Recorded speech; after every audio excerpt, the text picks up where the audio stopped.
यदि आप government exam की तैयारी कर रहे हैं तो पार्टनरशिप का ये नियम आपको जरूर आना चाहिए। देखिए ये प्रश्न सीजीएल 2021 में पूछा हुआ है। कह रहा है कि पी और क्यू के लाभ का अनुपात 5:8 है। यदि उनके निवेश के समय का अनुपात 3:5 है तो उनके निवेश का अनुपात क्या होगा। ये देखिए लाभ यानी प्रॉफिट का अनुपात दिया है और ये टाइम का रेशियो दिया है और क्या उनका इन्वेस्टमेंट है, निवेश का अनुपात पूछा है। तो देखिए पहले फार्मूला इसमें ये होता है कि जो प्रॉफिट होता है वो डायरेक्टली प्रोपोर्शनल होता है इन्वेस्टमेंट इनटू टाइम। ये जो लाभ होगा वो निवेश की गई पूंजी और समय के गुणनफल के अनुक्रमानुपाती होता है।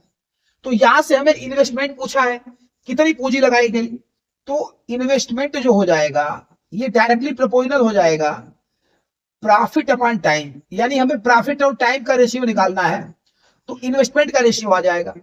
तो पहले देखिए प्रॉफिट का अनुपात क्या है, ये जो प्रॉफिट का अनुपात दिया है 5:8, तो प्रॉफिट का जो अनुपात है वो 5:8 दिया है।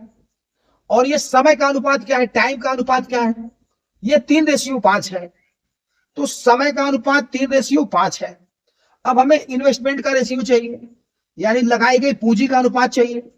तो प्रॉफिट में टाइम से डिवाइड कर दीजिए, यानी 5 में 3 से भाग देंगे तो ये हो गया 5/3 और ये अनुपात हो गया।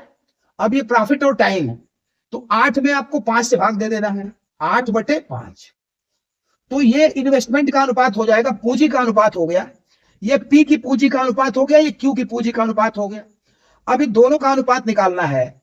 इसमें देखिए 3 और 5 के एलसीएम से गुणा कर देंगे, 3 और 5 के लॉसेस से गुणा कर देंगे तो ये अनुपात आ जाएगा। या दूसरा तरीका है कि गुणा कर दीजिए, 5×5 = 25 और रेशियो 3×8 = 24। ये चीज खत्म हो जाएगी। 3 और 5, 5 का इसमें गुणा हो गया, 3 का इसमें गुणा हो गया, तो इन दोनों का अनुपात आ गया 25:24। यानी पी और क्यू के जो पूंजी का अनुपात हो गया, जो निवेश का अनुपात हो गया, वो 25:24 हो गया। इसका चौथा वाला ऑप्शन ये सही है।